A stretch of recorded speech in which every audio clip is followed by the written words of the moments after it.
Sebenarnya kalau pupuk organik sih kapan saja bisa.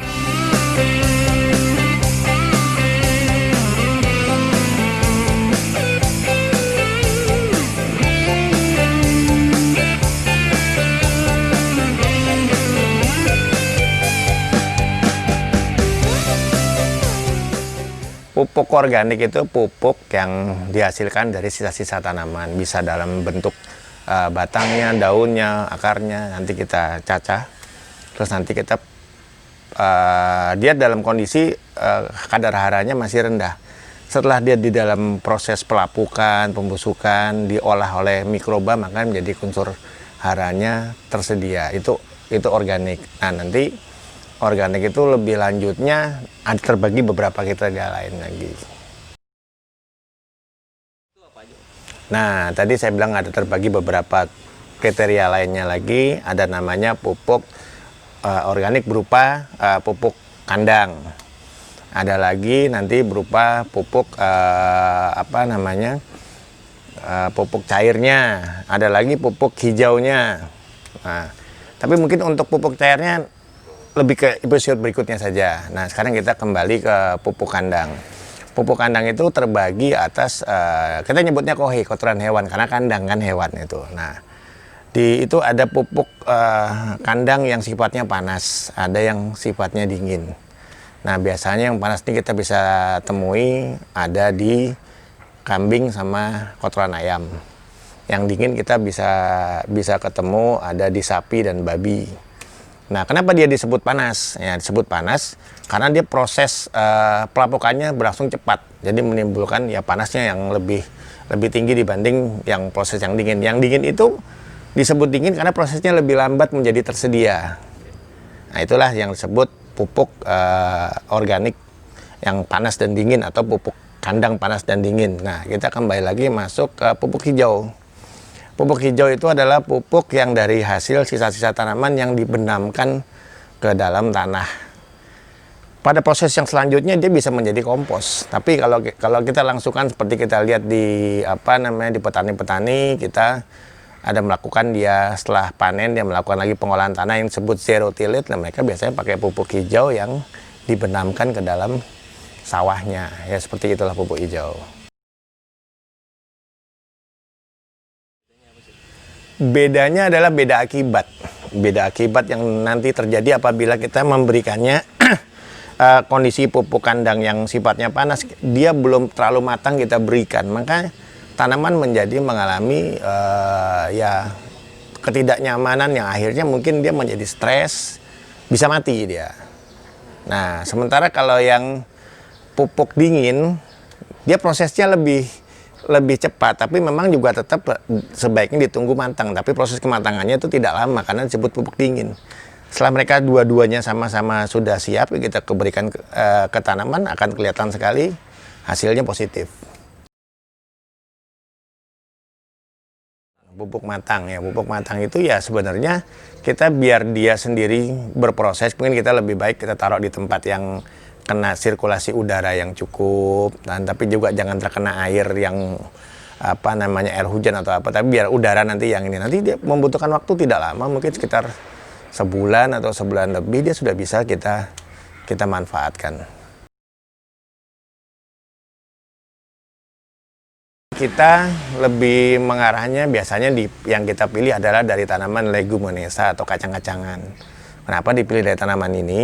Karena di kacang-kacangan itu dia punya kemampuan menangkap nitrogen melalui, kalau di kedelai itu dia dibintil akarnya, dia mampu memfiksasi N.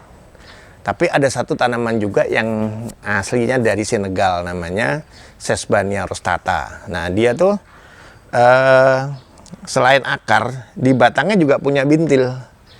Jadi dia punya nilai lebih dua-duanya bisa dipergunakan dengan hasil yang maksimal, karena dua-duanya punya bintil akar yang mampu mengikat nitrogen atau fiksasi nitrogen di udara. Nitrogen nanti bisa dikembalikan dalam berupa pupuk N yang cukup di dalam tanah.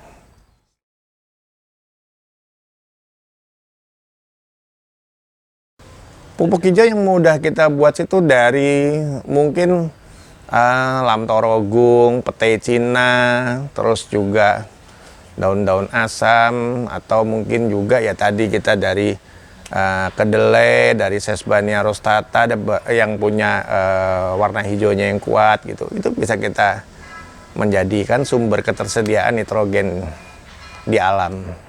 Nitrogen mungkin itu apa namanya, kita nggak perlu cari susah-susah lah.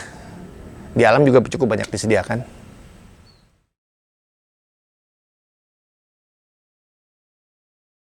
Nah, kalau korelasinya fase vegetatif dan generatif, sebenarnya kalau pupuk organik itu selalu bersifat slow release. Dia dilepasnya perlahan, dia melalui proses pembusukan, mikroba beraktivitas di situ dulu, baru dia menjadi tersedia dalam apa namanya, bentuk satara yang dibutuhkan. Semuanya prosesnya agak lama dan dilepasnya slow release. Nah, sebaiknya kalau kita mau dia dipergunakan pada fase vegetatif atau generatif tidak masalah. Cuman nanti paling yang perlu kita kita bedakan adalah ketersediaan kandungan P mana yang lebih tinggi, itu diarahkan P dan K-nya diarahkan kepada fase generatif. Nah, pada fase vegetatif kita lihat kandungan yang N sama K-nya lebih tinggi, itu yang diarahkan ke vegetatif, begitu saja. Sebenarnya kalau pupuk organik sih kapan saja bisa, kapan saja dipergunakan bisa. Cuma ya tadi kita skala kebutuhannya mana dulu yang kita mau aplikasikan. Mau larinya ke generatif ya seperti tadi saya jelaskan, larinya ke vegetatif seperti saya jelaskan juga tadi.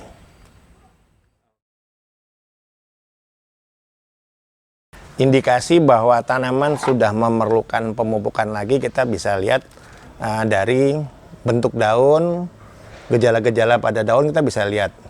Nanti bisa ada keterangan mengenai apakah dia kekurangan unsur hara atau defisiensi hara. Haranya ada hara makro atau mikro, atau mungkin dia kelebihan unsur hara juga bisa terjadi. Nah, kebetulan tadi pagi saya bangun tidur, saya lihat pohon saya ada beberapa yang mulai ada gejala. Nah, ini seperti kita bisa lihat di sini. Ini sudah mulai kelihatan kekurangan magnesium nih, Mg nih. Kalau ini masih lumayan sehat. Walaupun ini ada di batang yang sama. Tapi memang jenis tanamannya beda, karena ini pohon yang saya bikin satu pohonnya ada beberapa macam. Jadi kita sambung satu pohon ada beberapa macam alpukat. Nah, kemudian di salah satu daunnya kita lihat ada indikasi kekurangan unsur hara Mg. Nah, ini bisa kelihatan dari sini.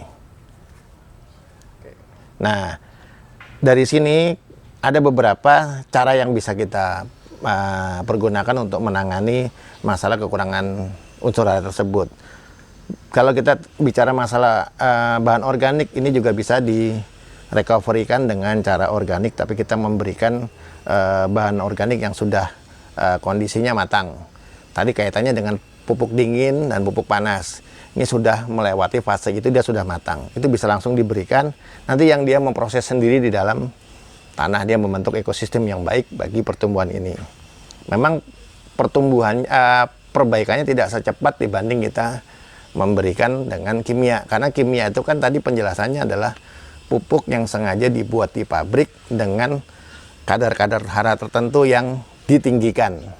Jadi kita bisa menyesuaikan kebutuhannya. Kebetulan ada yang kebutuhan Mg-nya lagi dibutuhkan, ada yang kebutuhan kaliumnya lagi dibutuhkan. Nah, kita bisa sesuaikan dengan kebutuhan itu ada kita dapat di unsur kimia. Nah, itulah seperti itu kimia.